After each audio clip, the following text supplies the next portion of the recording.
Hi friends, welcome back result toss. ഞാൻ പറയുമ്പോൾ നടന്ന കളിൻ്റെ Mumbai Indians Chennai super kings toss ചെയ്ത് മുംബൈ ഇന്ത്യൻസ് ബാറ്റിംഗ് ചെയ്യാൻ തന്നെ തീരുമാനിച്ചു. പക്ഷേ ഇതൊരു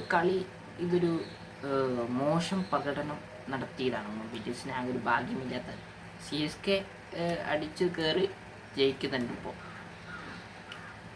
അപ്പോൾ ഫസ്റ്റ് വിക്കറ്റ് പോയത് വിൽ ജാക്സൺ ആണ്. ഒരു റണ്ണല്ല, ആദ്യം ഒരു വിക്കറ്റ് പോയി.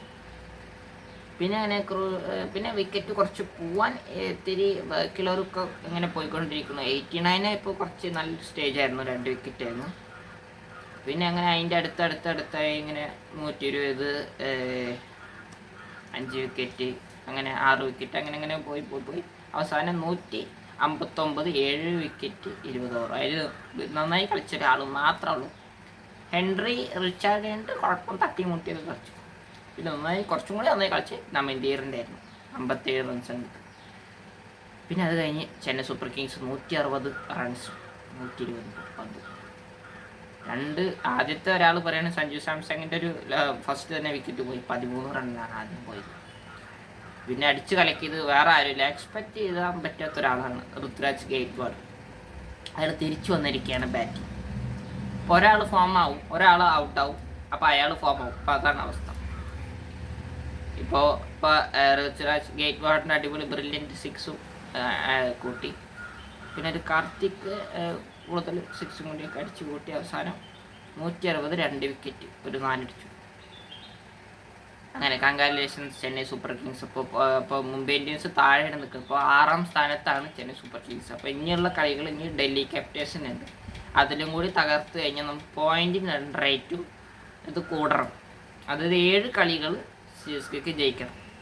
അപ്പോൾ ഇത്ര പോയിന്റുകൾ കുറച്ച് മാത്രം അവരെ തോൽപ്പിച്ചാലാണ് ഇനി വരുന്ന കളികളിൽ അവർ ഫൈനലിൽ കയറുള്ളൂ. അപ്പോൾ ഇനി ആദ്യമൊക്കെ ആരൊക്കെ തോൽപ്പിക്കുന്നത്, ഒന്നില്ല ലക്നൗ സൂപ്പർ കിങ്സിനെ തകർക്കണം. പിന്നെ ഇനി ഡൽഹി ക്യാപിറ്റൽസാണ് അടുത്ത എതിരാളി, അപ്പോൾ അവരെ കൂടി തകർക്കണം. പിന്നെ ലക്നൗ സൂപ്പർ കിങ്സ് അങ്ങനെ മുംബൈ ആയിട്ട് നമ്മൾ 2 പ്രാവശ്യം കളിച്ചു, അങ്ങോട്ട് തന്നെ തോറ്റു. ഇനി എന്തായാലും മുംബൈ CSK മാച്ച് ഇനി വരില്ല.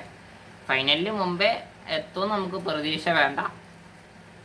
അതിൻ്റെ കാര്യം ത്രൂ ഔട്ടായി.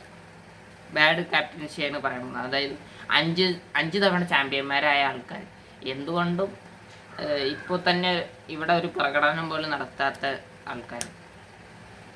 അപ്പോൾ ഇനി ബാക്കിയുള്ള കളികൾ ചെന്നൈ സൂപ്പർ കിങ്സിന് നിർണായക വിജയം വേണം. ഒക്കെ ജയിച്ചാലാണ് അവസാനം ഗുജറാത്തിനെ തകർക്കണം. ഇനി Gujarat, Delhi Capitals, Lucknow super Kings, പിന്നെ അങ്ങനെ ഹൈദരാബാദ്, പിന്നെ കുറേ ടീമുണ്ട്. അപ്പോൾ അതൊക്കെ കളിച്ച് ജയിച്ച് കഴിഞ്ഞിട്ടാണ് നമുക്ക് ഫൈനൽ ഉറപ്പിക്കാം. മറ്റേ ടീമൊന്നും അങ്ങനെയാവും. പിന്നെ ആരാവും ഫൈനൽ കപ്പ് അടിക്കുക നമുക്ക് കാത്തിരുന്ന് കാണാം. അപ്പോൾ വീഡിയോ ഇഷ്ടപ്പെട്ട ലൈക്ക് ചെയ്യുക, സബ്സ്ക്രൈബ് ചെയ്യുക. മറ്റൊരു വീഡിയോ ഏതൊരിക്കും കാണാം. അതൊരിക്കും ബൈ.